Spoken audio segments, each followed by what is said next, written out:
Hello and welcome, beauties. My name is Natalie Adele. Welcome to this wisdom class. The title of this offering is called Sadhana, Cultivating a Nurturing Daily Practice. So in today's webinar, I'm going to talk about my journey to sadhana, why I felt inspired to offer this spontaneous webinar. We're going to talk about what is sadhana exactly, especially as it relates to the Kundalini and tantric tradition. I'm going to cover 5 big benefits of having a daily devotional practice. And then I'll offer you 5 helpful hacks, tips to really feel inspired and motivated to begin a daily practice. And lastly, you'll be left with a foundational practice that I've designed for my private clients. It's a simple, easy 15 to 30-minute morning practice, because so often when I get on initial calls with women, so many of us are deeply desiring a daily practice. And what I feel it really is about underneath that is a desire for deeper intimacy. And I believe that if we are craving a more intimate life, a life filled with beauty and love, it starts with our daily practice. It starts with ourselves, right? So in our sadhana, we turn down the noise and we sit with self. We sit with our soul, and we just sit in the void. And it's a beautiful place to be. And so a lot of you report the blocks to having a daily practice are 1, consistency, the motivation. And 2 is having the tools, right? Is the desire might be there to have a daily practice, but what do I do when I get on the mat, right? And how can I make it a visually inspiring space? So that's what we're going to cover today. Okay, so thank you all so much for being here. And we're going to be seated. And I'm going to invite you all to close your eyes and go ahead and just rub the palms together. And as you're rubbing the palms together, take a deep breath in through the nose, out through the mouth. Again, inhale deeply through the nose into the belly. Exhale through the mouth. Take one more inhale. Exhale through the mouth. And then go ahead and hold the palms together about 1 millimeter apart. Keep the eyes closed, shoulders relaxed. Breathing is long and deep. And just connect to that sensation in the fingers, in the palm. Then go ahead and open the arms wide, let the wrists flop, and then just shake, shake, shake, shake, shake out the arms. Inhale deeply. On the exhale, go. I'm going to do that 2 more times. Activating the pituitary gland. Inhale. Now you're going to bring the arms overhead. Shake, shake, shake. Big breath in. This time, lion's breath. 2 more times. Inhale. Exhale. 1 more time. Now bring the arms down and shake, shake, shake, shake, shake. 3 long, deep breaths in and out through the nose. Shake, shake, shake, shake, shake. Eyes are closed. Last one. Beautiful. Now find stillness, my loves. Palms face up in the lap, eyes closed. Let the heat circulate, prana circulate. Long, deep breathing. Now we're going to stand up and do what's called a dynamic Osho shaking exercise.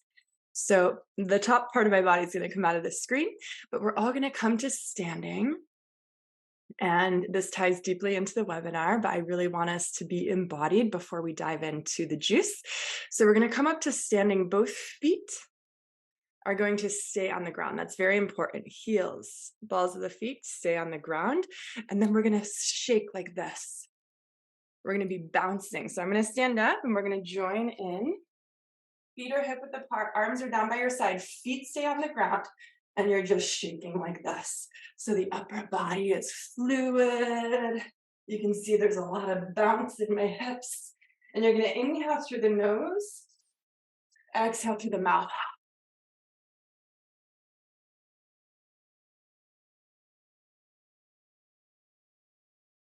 So the eyes are going to be closed. Again, the feet stay on the ground. It's a long, deep inhale.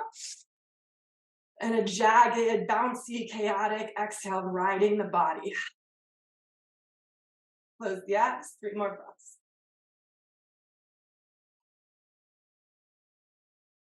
Let everything shake, dusting off the joints. One more deep breath in, shake, shake, shake, shake. And jagged exhale out.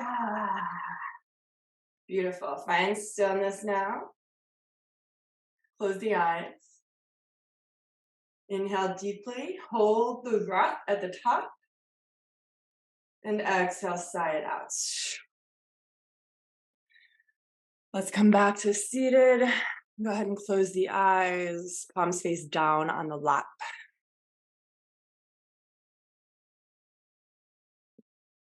Inhale deeply, shoulders lift up by the ears. Hold the breath at the top. Through the mouth, sip in one more time. Squeeze everything. Pelvic floor, spine, gaze lifts. Exhale, relax. Inhale, lift. Hold. Squeeze the pelvic floor. Lift the gaze to the third eye. Sip in 2 more times through the mouth. And relax. One more time. Hold. Sip in 3 more. Hold and squeeze. And relax. Keep the eyes closed, palms face up or down in the lap. Notice how you feel. Go ahead and keep your right hand in Gyan Mudra, which means thumb, index finger touch, face up in the lap. Your left hand is going to plug off the left nostril, just like that. So thumb tip, nostril. Other fingertips are up to the sky. Left elbow is open wide to open the left lung field. Close down in the eyes. Exhale all the breath out of the mouth. Close down in the mouth. Inhale deeply, right nostril.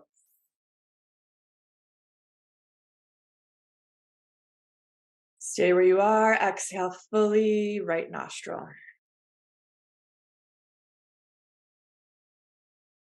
Inhale.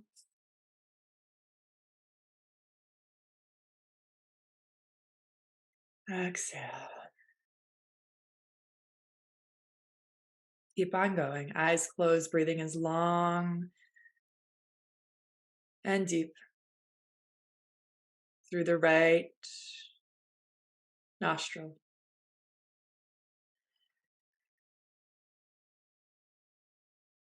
Dwelling in the third eye space, spine long.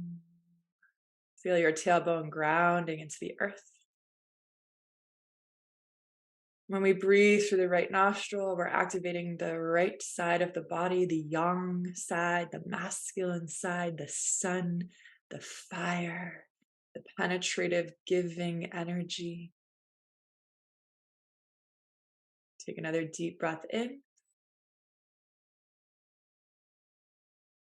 Hold the breath at the top through the right nostril. Sip in 3 more.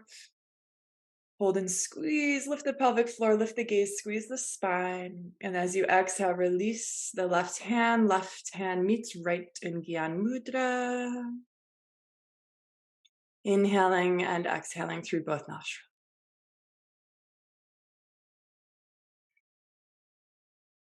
Relaxing the shoulders, relaxing the tongue away from the roof of the mouth. Keep the left hand in Gyan Mudra. Take your right hand, plug off the right nostril. Right elbow lifts, shoulders relaxed, fingers face the sky. Exhale, all the breath out of the mouth, close the eye. Close down in the mouth. Inhale deeply, left nostril. Exhale, left. Inhale.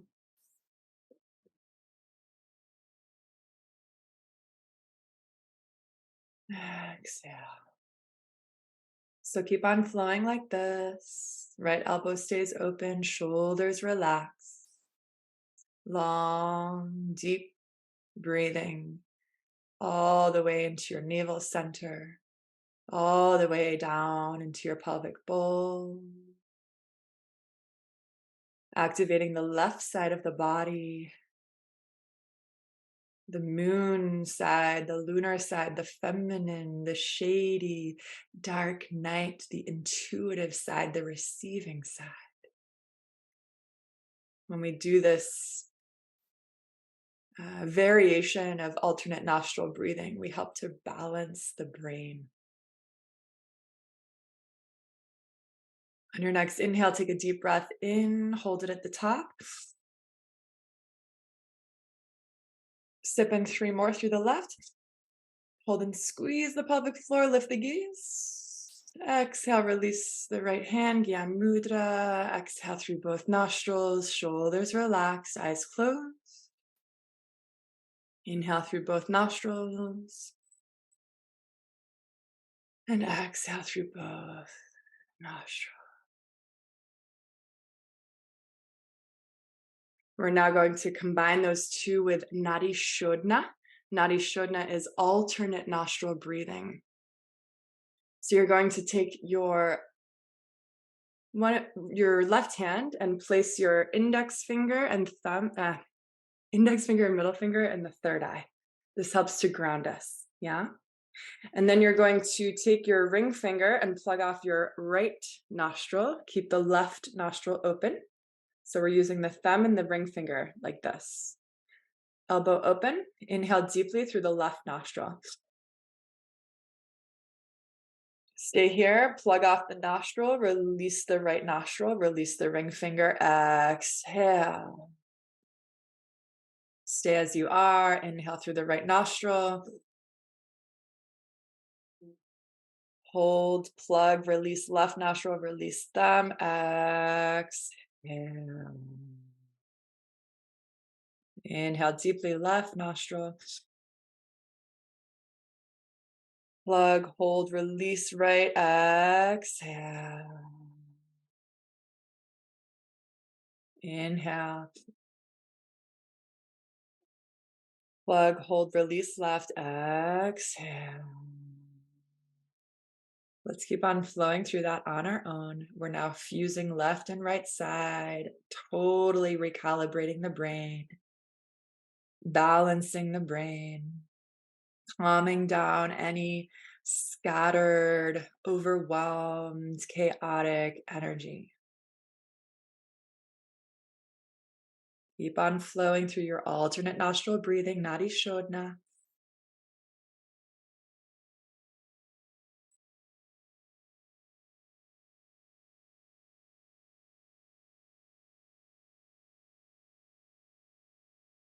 Do one more full cycle. So wherever you are, complete that and do one more full cycle. Take your time, don't rush.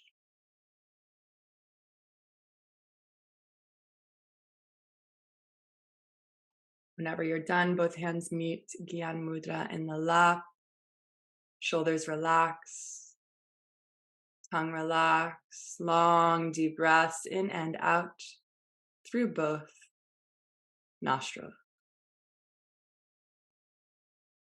Notice how you feel. Take a deep breath in through the nose. Shrug both shoulders up by the ears. Open mouth. Exhale. Release. Last part of this breath practice. So we're going to take the hands and interlace them, flip them up to the sky. So the palms are facing the heavens, tailbone reaches down into the earth. For a moment, just inhale, create some tension in the shoulders, and then exhale, let it go. And we're going to do breath of fire here. So for those of you watching this, ladies, if you're pregnant or menstruating, skip the breath of fire and just do long, deep breath here. Otherwise, we're going to go for breath of fire. We're going to start with the mouth open. Mouth is open, tongue is sticking out. I'm going to show you my navel center here so you can see.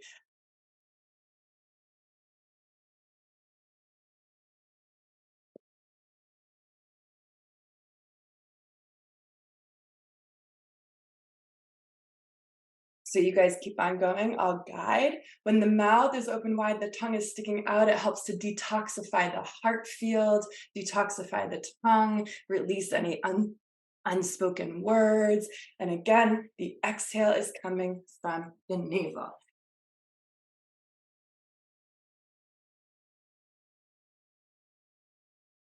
We're going to keep on going. Just close down in the mouth. Regular breath of fire.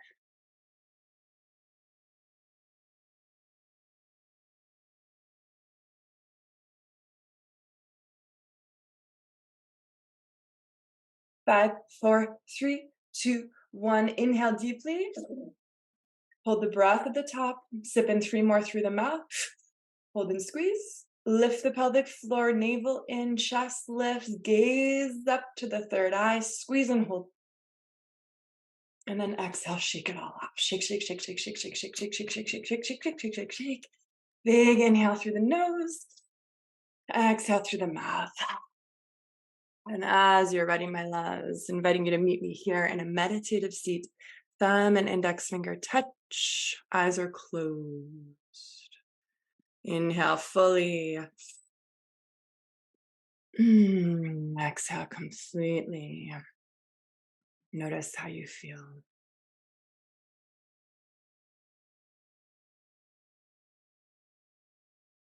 Remaining as you are, keeping your experience in your gaze at the third eye. I'm going to offer you a prayer. This is called the Abundance Prayer by Tosha Silver. Stay with your breath.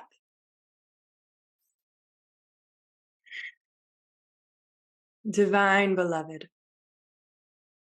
allow me to give with complete ease and abundance, knowing that you are the ultimate source of all. Let me be an open, easy conduit for your prosperity. Let me trust that all my own needs are always met in the most amazing ways, and that it's safe to give as freely as my heart guides. And equally, let me feel wildly open to receiving.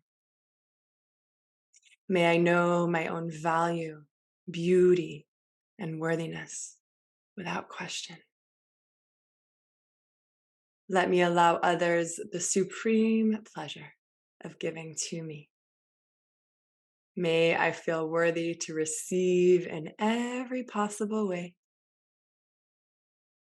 Change me into one who can fully love myself, forgive myself, and accept myself, so that I may carry your light without restriction. Let everything that needs to go, go. Let everything that needs to come, come. I am utterly your own. You are me. I am you. We are one. Aho.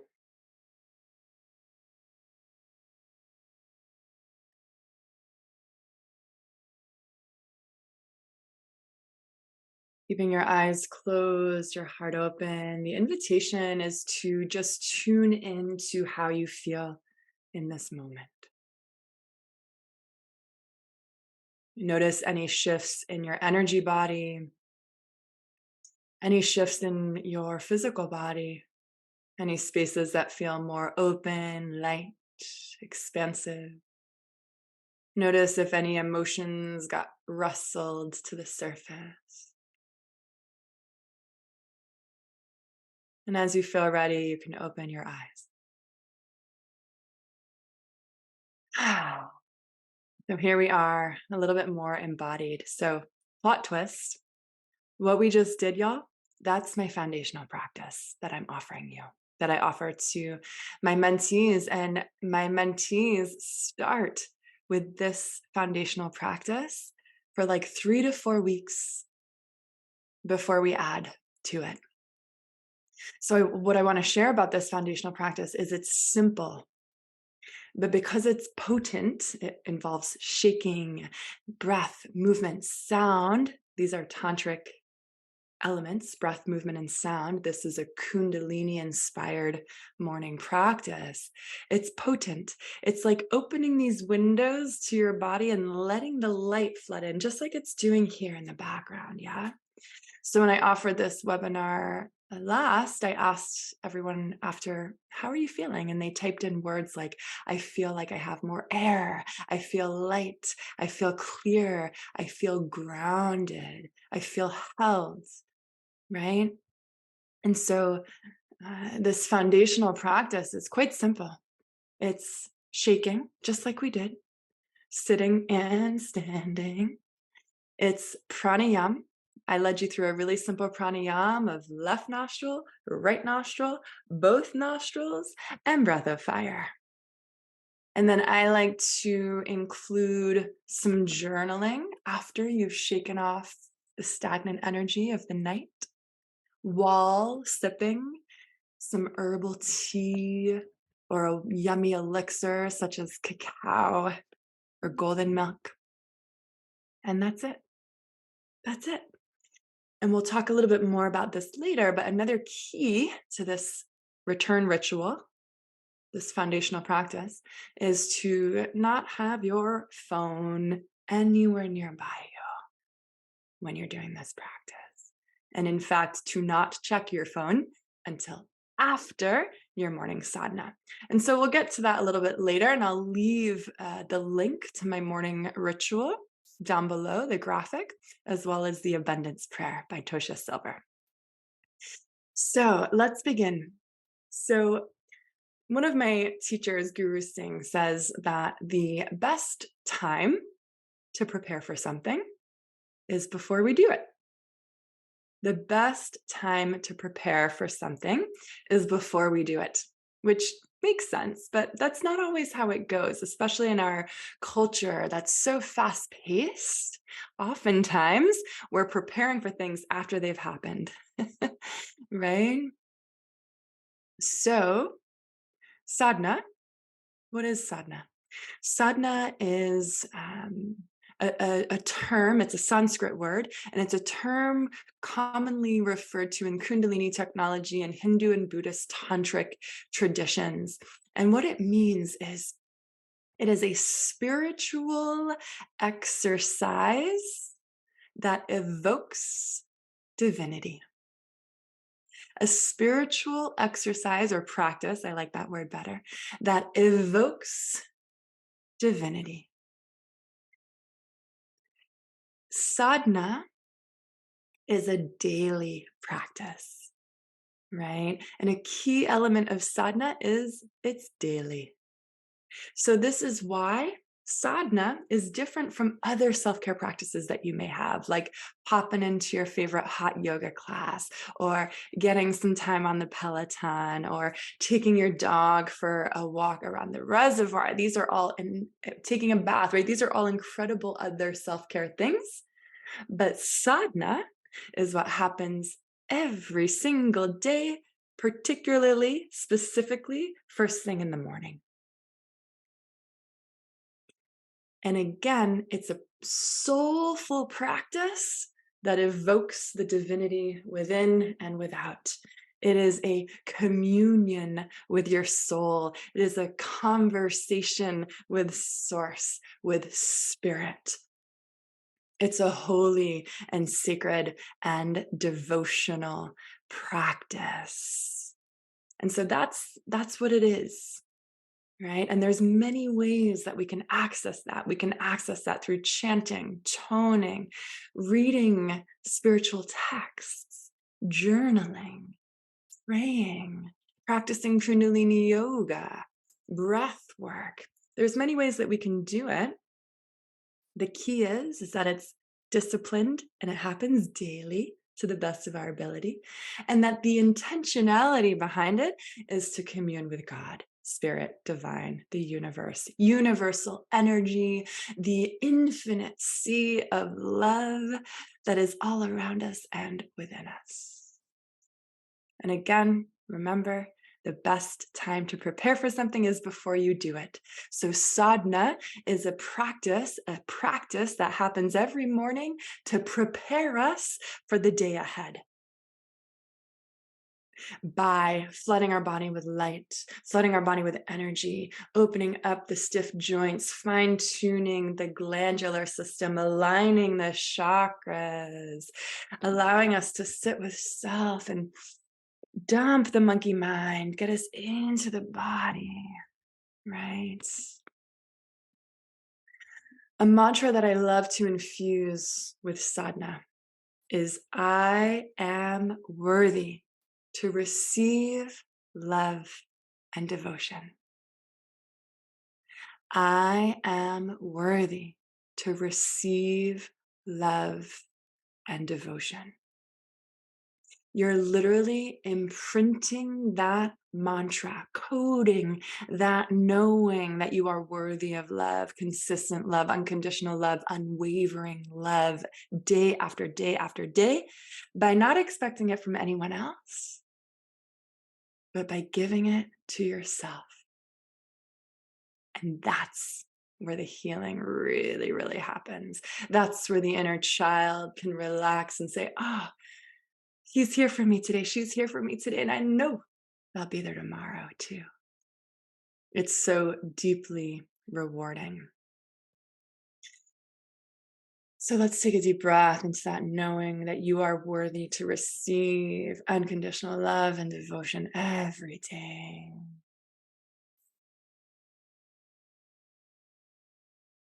I'd love to share with you briefly my story to daily practice and why I'm so passionate about it.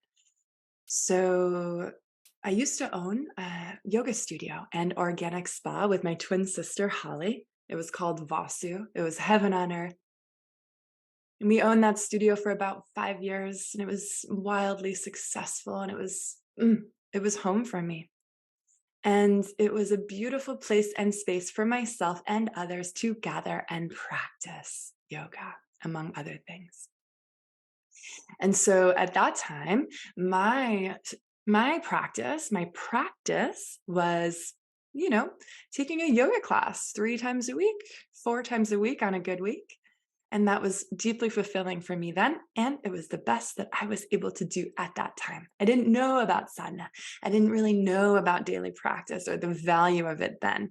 And at that time, when my mornings looked like scrolling for half an hour or so in bed, quickly brushing my teeth, throwing lunch in a bag, putting some peanut butter on toast, heading out the door, heading to Dunkin' Donuts, and starting the day at the studio.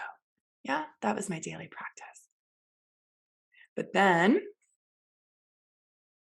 we decided to close the studio during the pandemic, a few months into the pandemic. And then I was at home with all my tools.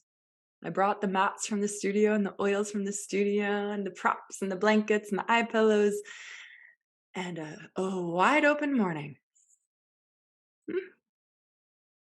and silence and grief and anger and sadness and loss and rage and loneliness and all the emotions that were surfacing at that time after closing our business during the pandemic. And one day at a time, I began a daily practice. And in the beginning, that looked like sitting in a slice of sunshine on my meditation cushion and crying. But as the days rolled by, I continued to show up. I didn't realize that I was cultivating sadhana then. I didn't even know what sadhana was. I didn't know what sadhana was until I did my Kundalini training a few months later. But I showed up every single day. And then I moved around the country, and then I moved to Costa Rica, and there was no studio for me to plug into. There was no consistent external space and place for me to reach for. And I had to cultivate it within. And there it was. I found the divinity. I found the safety within. My inner child started to relax because I showed up for her every day. And slowly I started to realize how impactful a daily practice was for me, especially during the emotional turbulence that I was experiencing, especially during being a nomad for 3 years. My altar, my mat, my breath, my intention, my heart became the constant that I could count on and rely on.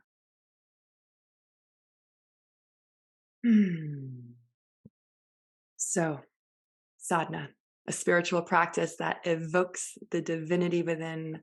It's a weaving, a slow nurturing of a connection with yourself.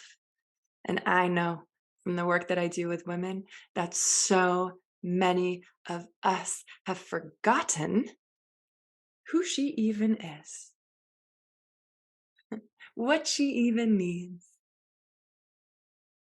It takes courage to sit with ourselves every day. But if we can make it more inviting, more enjoyable, more pleasurable, it gets a little bit easier. And eventually, what feels like one more thing that we have to do becomes, I can't wait to get out of bed in the morning and get onto my mat because it's so nourishing and rewarding and nurturing. Okay, so trust that process, that initially cultivating your daily practice will require some effort as you get the momentum building, but eventually it gets so yummy that you have no choice but to step on your mat every day. Okay, so let's talk about the 5 benefits of a daily practice. Number 1, you are literally building a habit of self-love. You're building a habit of devotion to self, a habit, right? So often when we think of habits, we think of all the bad habits we got to chuck out the window. This is a positive habit, a habit of self-love. So just like you brush your teeth every morning when you wake up, imagine if you consistently loved yourself.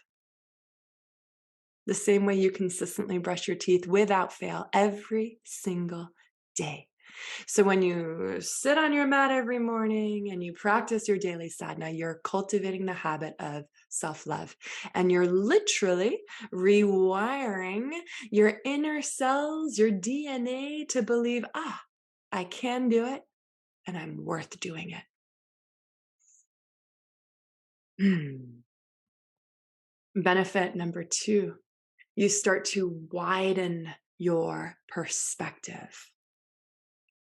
So when we cultivate the cadence of a daily devotional sacred practice, what starts to happen in that container that you're creating energetically day after day after day is you're creating the sensation of being held in that practice. When I asked the group yesterday after our webinar, how do you feel? One of the women said, I feel held. Exactly. So you start to feel held in this practice. And when your nervous system starts to feel held, it can start to relax. So from a physiological perspective, when you practice Kundalini energy, breath, movement, sound, tantric practices every day, you're switching your nervous system from fight, flight, or freeze, stress, over to relaxation.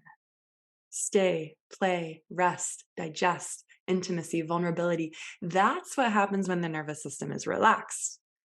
But most of us, by default of living in the modern world, the digital world, the fast-paced world, the Amazon Prime culture world, have a stressed out nervous system. It leaves us feeling tired, wired, and uninspired. Who can relate? Tired, wired, and uninspired. So when you flood the body with breath, you shake off stagnant energy, you start to switch over to a relaxed nervous system, physiologically, right?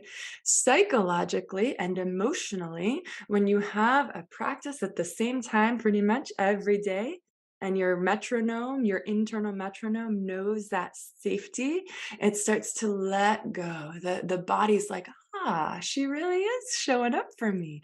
And she's doing it again. Oh my gosh. And she's doing it again. Thank you so much. I feel so seen and loved. I can relax now. And when the nervous system starts to relax, we go from a narrow view, head brain thinking, over analyzing, worried about the future, trying to rearrange the past, narrow focused, fight or flight, survival, into a wider perspective once the nervous system starts to relax, which it does with this practice. And when we widen the perspective, we can see, oh, it's not all about me. Oh, I really don't have control over the outcome. Oh, all is. So when we widen our perspective, when we lift up and out of the shit of our day to day, the stress of our day to day, the victimhood of our day to day, we have an expanded, widened perspective. And again, that helps us remember that all is well. We're connecting to the divine. We're praying and calling love in to co-create with us. And we realize we're co-creating this life with spirit, with source, with God, with divinity, whatever word resonates best with you. And it allows us to handle the chaos of life, the chaos of the modern world. So again, remember, sadhana, you're preparing for the day ahead, the day of mystery, the day of the unknown. When your nervous system is calm, you can handle. Yeah. Benefit number 3, you are refining your internal landscape. You're fine tuning the instrument that is your amazing body. Fine tuning the instrument, recalibrating your glands, Kundalini, yoga, breath work, movement, shaking, all these tantric practices realign our glandular system. The glands in the body are the pituitary gland. That's the master gland. It's associated with the third eye. It governs all the other glands. Some refer to it as the bliss gland. It secretes those incredible feel-good hormones that you feel after a Kundalini practice.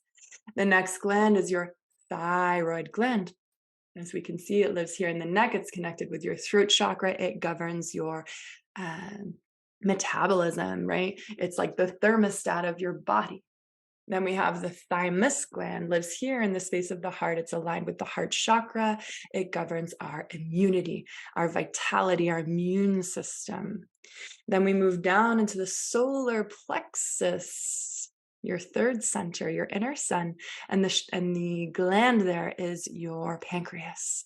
Your pancreas, which is located right near your stomach, governs digestion, both digestion of food, yes, physically, emotionally, energetically. It governs digestion of the moment, digestion of life, digestion of emotions, right? So if that gland is in harmony, we're emotionally current, we're in the moment. If it becomes stagnant, we start to suppress emotions. We're not living and fully digesting the moment as it comes. We move down one more chakra into the second chakra, your pleasure center, your center of creativity.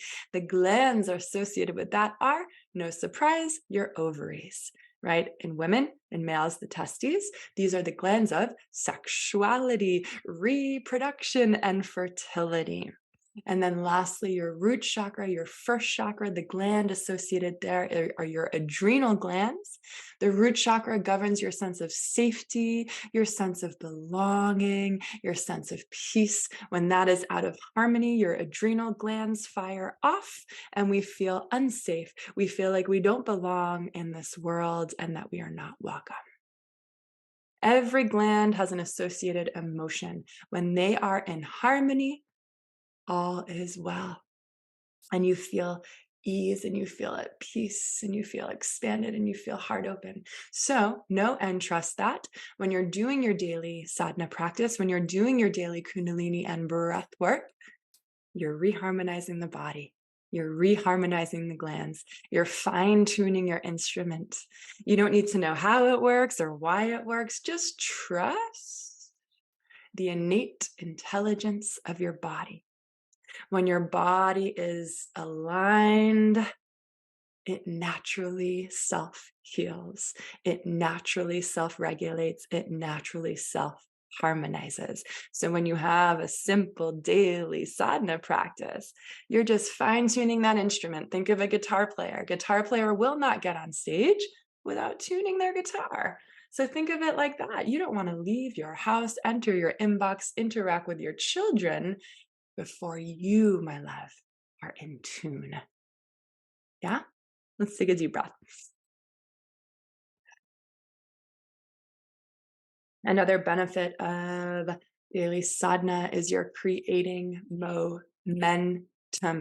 momentum, right? And again, initially, those first few days, that first week, yeah, you're going to have to effort a little bit. You can do that. But eventually, the momentum, it takes care of itself.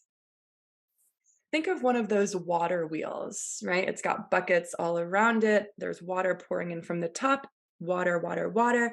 Eventually, the wheel, the water wheel, the prosperity wheels, it's in motion. It's in motion, right? That's the momentum.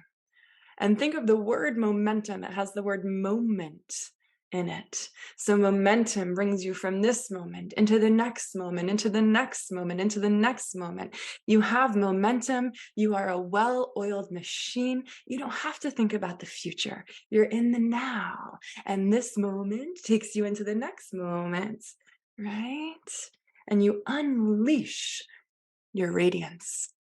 You unleash your vitality that's locked away in the stagnant spines and the tight hips and the jagged shoulders and the shallow breathing and the feelings that we're unworthy and all of it. When we practice daily sadhana, we activate our life force energy. We unleash the serpent of the Kundalini energy. We move energy through the microcosmic orbit of the spine and we come back to life. I always like to say to students in my Kundalini classes, all this practice is doing is reminding you that you are alive. It's like polishing the mirror, right? It's uncovering your hidden brilliance. It's allowing you to touch, taste, and feel what it's like to be magnetic. And again, going back to that mirror analogy, in the beginning, you may have to really scrub that mirror to see a clear, vibrant reflection, but eventually it just needs a little daily dusting, right? So again, that's another benefit is you're creating momentum towards your magnetism.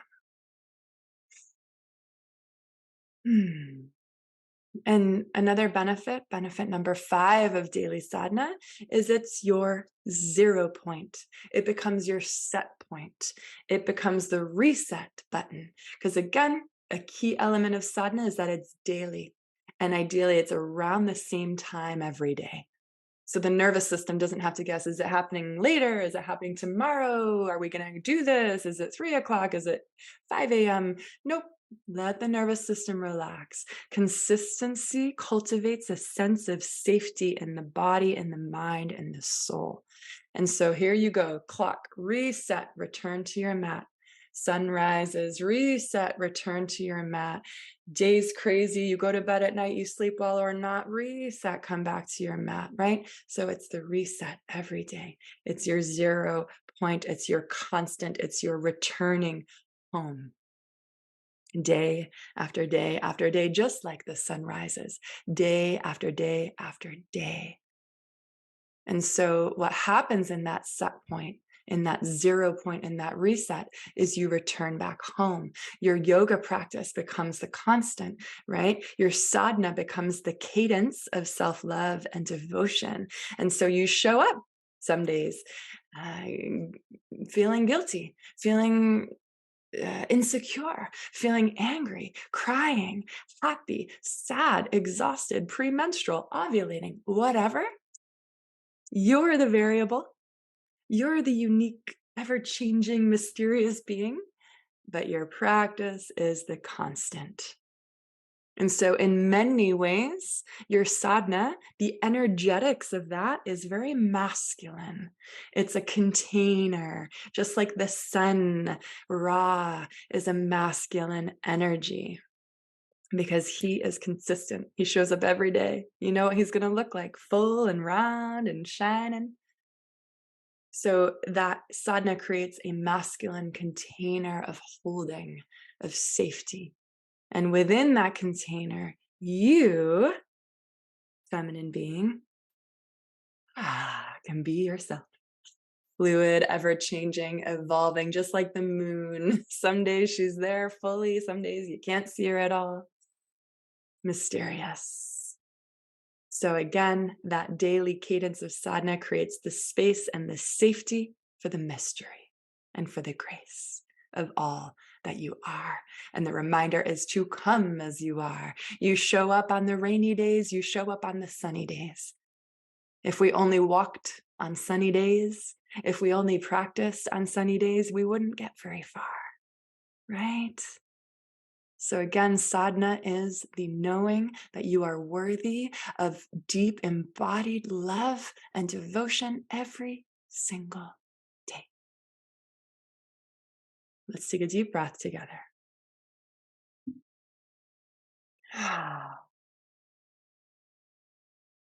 Okay, so that's what sadhana is.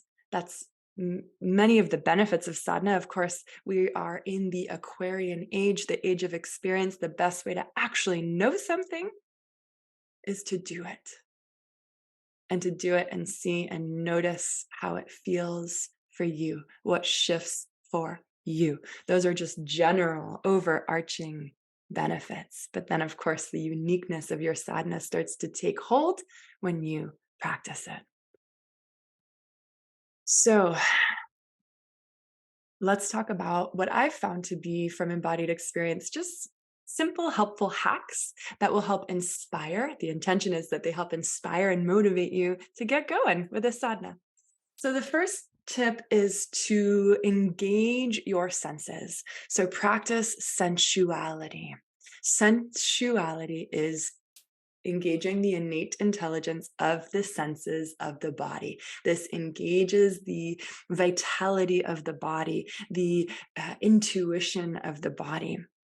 So, how can we do that in our sadhana? Let's go through each of the senses. Sight.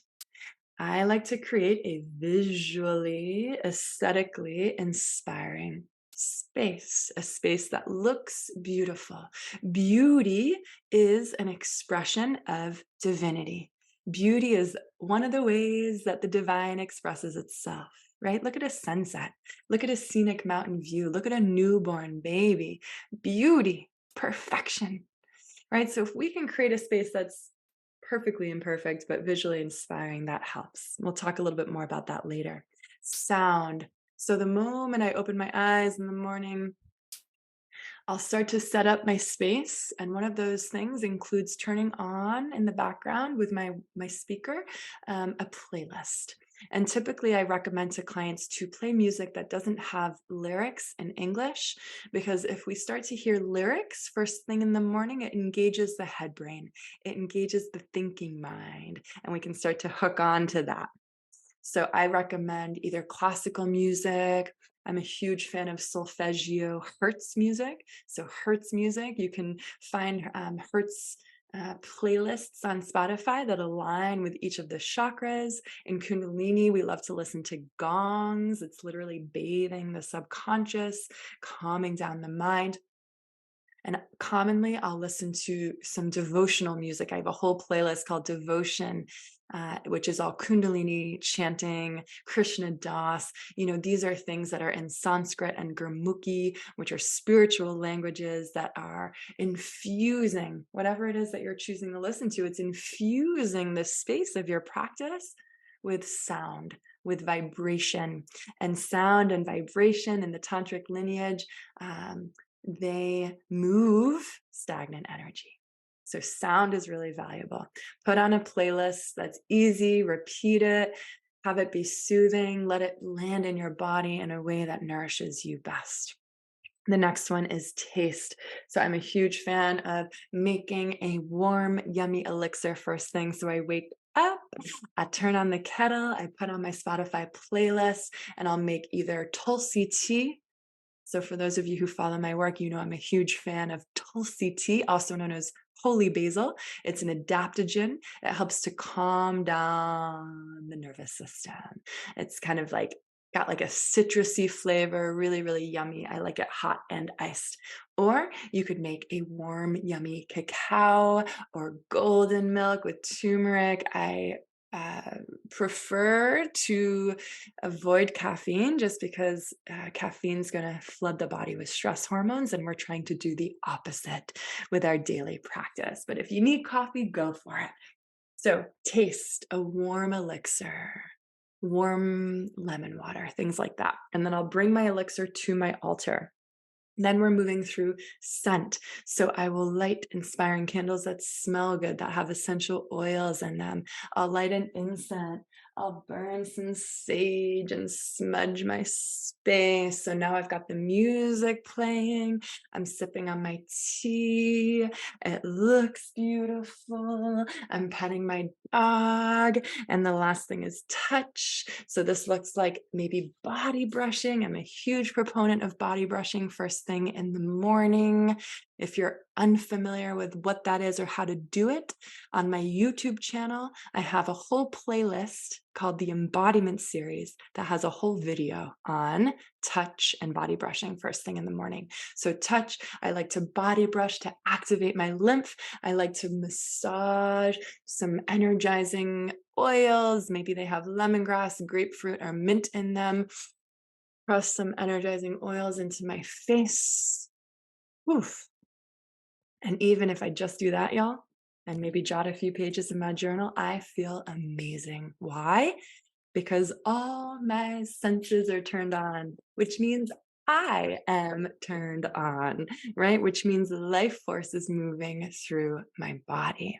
Because turn on isn't just about being sexually turned on, it's being energetically turned on, emotionally turned on. It means you have prana, energy moving through your body. So simply by engaging all five senses, you've turned on. And when we're turned on, it's easier to tune in. Why? Because it's getting us out of the busy, frenetic, chaotic, crunchy mind brain.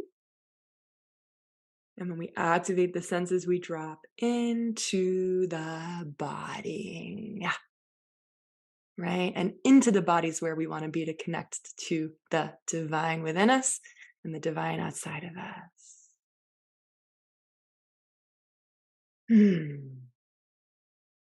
Tip number 2, set up a space that feels inspiring to you. So it's intentional, right? You're not just rolling out an old beat up yoga mat in some corner of the room that there's space, that you also maybe do other practices there, that you've got the kids' toys all around. No, I'm a big proponent of dojos, right? Dojos, specific nooks in your house where you do specific things intentionally, ritualistically. I have specific nooks where I just read. I have specific nooks where I just do my morning practice. I have specific nooks where I just do my meditation, specific nooks where I only do work stuff, specific nooks where I only eat, and I try not to overlap all of them. I don't want social media energy at my altar. I don't want working energy at my altar. So my altar is where I do my sadhana. So make a space that's visually inspiring to you. Take time, get creative, look at Pinterest, right? Find things that really inspire you and then set it up. So for me, houseplants, as you can see, is a key foundation for me. For I love nature. You know, I typically live in the jungle in Costa Rica. I'm surrounded by nature, and I love to bring elements of that inside. So whether you go to your local nursery and get some houseplants or propagate, this snake plant right here is propagated from outside. Maybe you're a fan of some macrame designs. Think of a soothing color palette. If you want more energy, think of an energizing color palette and work around that. Get some plush rugs. I have a sheepskin rug a faux sheepskin rug that I brought all the way from the US to Costa Rica because it's that important for me for my sadhana. Plush blankets, eye pillows for your meditation and shavasana, a beautiful journal, some new pens, right? A beautiful, inspiring mug for your morning elixir, right? And so this isn't about spending money and acquiring more things. This is about using intention and collecting and gathering sacred objects that feel beautiful and inspiring to you, because that combined with activating your senses is what will lure you onto your yoga mat. I promise you. It's lured me onto my mat over the years, time and time again. I also like to recommend to my clients to purchase fresh flowers or cut them from their backyard. When they go on a hike, cut some fresh flowers every single week, put it on your altar. This is an offering of beauty to the divine, to the goddess, right? To spirit, to universal love. Because again, sadhana is evoking divinity. So offering something to that divinity is so, so, so beautiful. And it's a ritual, right? Purchasing fresh flowers for yourself every week. You could also work with placing a mantra on your altar, right? So remember, the mantra from the beginning of this wisdom class was, I am worthy to receive unconditional love and devotion. Maybe you place that on your altar and you work with that, right? You let that mantra ride into your sadhana and you shift it as you feel inspired to. Okay, so creating a space of beauty, of intention that will motivate you to want to be in it, right? This is what makes it a ritual. The third tip to keep you motivated and inspired is to keep it simple. This looks like repetition, repetition, repetition. I do the same Kundalini Kriya for like months, 2 months, 3 months. And yes, that means sometimes I get bored with it, but that's good. We need to feel bored.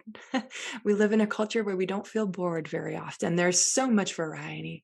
I'm visiting the US from Costa Rica. I go to the grocery store. There's like 50 types of yogurt to choose from. You go to a grocery store in Costa Rica, you have like 2 types of yogurts to choose from. Which one feels more overwhelming on my nervous system? The 50 choices. So when I wake up in the morning, I have one of like 5 practices that I'll choose from, and I repeat them. Over the years, I've just repeated and repeated and repeated. And in Taoist tantric philosophy, they believe that insight comes through repetition, that deep embodied knowledge, aka wisdom, comes through repetition, right? That you start by doing the practice a handful of times or for a few weeks, and then eventually, when you gain that momentum, the practice starts to do you. So get out of the head brain thinking every day, which one do I want to do? Do I do this? Do I do that? And then eventually you don't do any of it. Just pick the same practice and repeat it. Like I said, with my mentees, with my clients, they repeat that foundational practice for 3 to 4 weeks before we even layer anything else on, before we even layer a nighttime ritual on. We start there. Let it get embodied. When we start to repeat something, we can start to see our limiting beliefs rise to the surface. We can start to see guilt and shame rise to the surface, right? Undeservedness rise to the surface. Boredom rise to the surface. These are all good things. We want to invoke these feelings to rise up so we can sit with them, face them, love them, see what they have to offer us, and release. So repetition. So this is why in this webinar, I included my foundational practice that I offer to clients so that you have a tool and that you can repeat it. Repeat it, repeat it, repeat it. Take out the guesswork, spend a day or two setting up your space and start. Okay? Tip number 4 for motivation is digital detox. For those of you who have been following my work for a while, you know I'm a digital detox diva. I am all about digital detox. Daily practice, sensuality, and digital detox are the 3 pillars of my mentorship. That's how foundational they are to your embodiment journey, to your descent into your body, and to you remembering your feminine essences. So digital detox is really important with sadhana, because remember, sadhana is a spiritual practice that evokes divinity. And so we're really tending to our auric field, right? Our energy body, our radiant body. So if we have Wi-Fi and WhatsApp messages and emails coming in and threads from our friend group and this and that and our bank statement and all of it in our field, it's going to be really challenging to access that divinity. So when we digital detox, we're turning down the noise so that we can listen. We're creating space within and without for grace. So what do I mean by digital detox? I mean that you're not on your devices until after your sadhana is complete. Complete. So remember, sadhana ideally is same time every day, first thing in the morning. So what I recommend to clients to start is to switch your phone off to airplane mode at night. Keep it on airplane mode. Do your morning sadhana. Complete your morning sadhana. Take a shower, take your dog for a walk, have your breakfast, and then go into the portal of your phone, social media, the threads, whatever it is that you need to do. Phone on airplane mode until your morning practice is complete. Another layer to that would be phone is outside of this room. The room, the space that you practice your sadhana, your phone isn't even in eyes reach. Studies show that if we can see our phone, even if it's on airplane mode, even if it's turned off, it takes our attention away, right? Because we give so much of our attention, of our psychic energy to that thing throughout the day, that there's a cord, an energetic cord there. So I like to recommend to clients to keep it on airplane mode and keep it out of the space that you're practicing your grace. If you need more tips on digital detoxing, I've written a whole guide on how to do that, right? But again, if we keep it really simple, keep your phone on airplane mode and stay off of devices until after your morning practice. It's going to be challenging at first, right? There's a deep tie to devices. There's an ingrained tangling of connection. Am I going to miss out if I don't check my phone right away? But this is, out of all the tips that I'm offering you guys, this is the most impactful one I've found when I work with women that keeps them committed to their daily practice. And it gifts you the opportunity to actually see what comes up when you're not on phones and in social media and in your inbox for the first hour. What does it stir up in you? There's so much value in that. Again, it could be fear of missing out. It could be, but I'm needed 24/7, right? It could be, oh, I might miss out on an opportunity if I don't check my Instagram DMs. What if a client's messaging me? Ah, remember, you're offering yourself up to something greater than you, divine beloved, co creating with the divine. All is well. You don't need to check your phone right away. The last tip that I have for you, my loves, is to remember to practice self-compassion. When you start this journey, when you begin this journey, when you continue this journey is a lifelong journey. Remember to be kind to yourself. Remember to offer yourself grace. Remember to celebrate along the way. Every micro moment, every time you show up, celebrate that. And you know what? Even on the days that you don't show up, let's say you have a new lover and you're like, breakfast in bed sounds really good right now. Let's say you oversleep your alarm. Let's say you just forget. There's going to be days that you don't practice, and that's okay. And I've found that the days that I don't practice are just as sacred as the days that I do. Why? Because they remind me why I practice. Like I said in the beginning, you do the practice, right? You gain the momentum, and eventually the momentum's there, the life force is moving, the radiance is unleashed. You feel whole, you feel nourished, you feel grounded, you feel at ease. And then you skip a day or two or three, whew, and you remember why you practice. So the days that you don't practice are just as valuable as the days that you do. The days that you don't practice are part of the sadhana to help you remember why you came here, why you show up every day for yourself. So offer yourself grace, offer yourself compassion. Remember that you are perfectly imperfect human. Bring in a little joy and laughter. Tell a friend, hey, I'm starting this. Can you help hold me accountable? Tell a coach, a mentor, a guide to help you. Ask for help and offer yourself grace. Because this is the part of the practice where we practice self-compassion, self-love, unconditional love. And eventually that ripples out into the way that we show up for those that we love so deeply.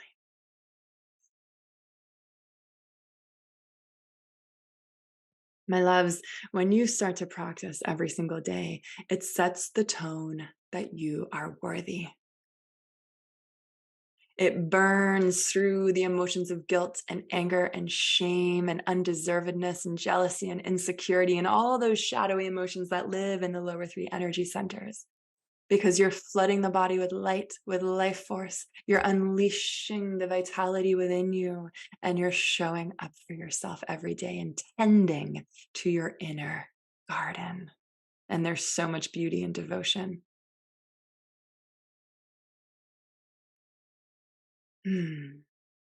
I want to leave you with a quote. Your body is a living, breathing, sacred altar. And just like any temple, it must be tended to every day, reconsecrated. Exquisite self-care, sweet woman, is what maintains your radiance. Daily devotion keeps you full, keeps you turned on, keeps you nourished, keeps you alive. It is your feminine service to the world. Self-care is your superpower.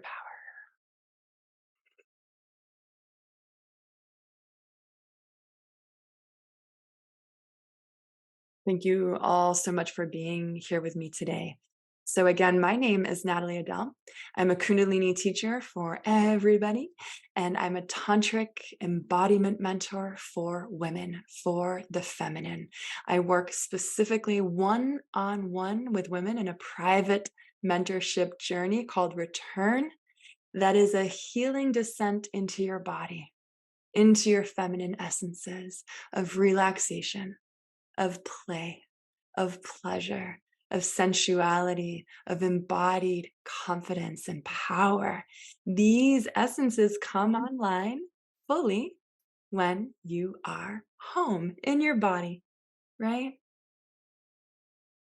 So the pillars of my mentorship are sadhana, daily practice, carving out daily devotion rituals, nightly rituals that keep you in touch with the divine in you, that feed the sacred within you.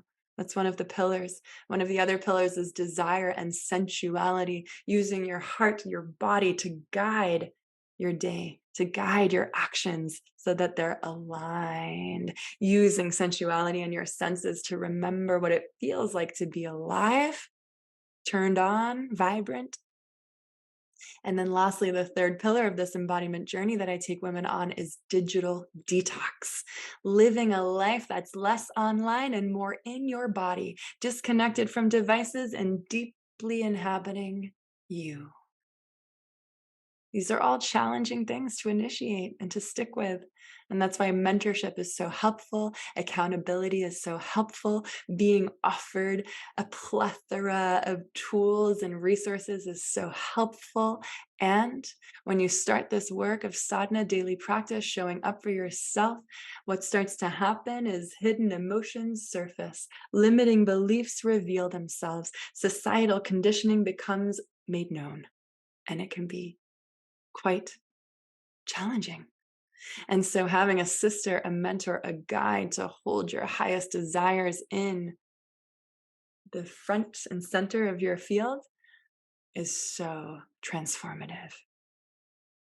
So the journey I take women on is a healing descent into your body to remember why you came here, to feed the sacred in you, and to become intimate with all of life, to find beauty in the most mundane of moments. So if you're curious to explore more of that, I invite you to schedule a session with me, an application session. It's called a return home session. It's a 1 hour session on Zoom where you and I will meet and just dive into these topics a little deeper so I can hear a little bit more about you specifically, your journey to femininity, and how I might be able to best support that journey for you. This is my life's work. It is my deepest, most delicious honor to serve you. Thank you so much for being here. I'll leave a link to book a return home session with me below. And I'd love to hear how this is all unfolding for you. Remember, you have your foundational practice. Work it and then let it work you, move through you, impact you. This is a brave journey, my friends, but welcome home. Sending you so much love.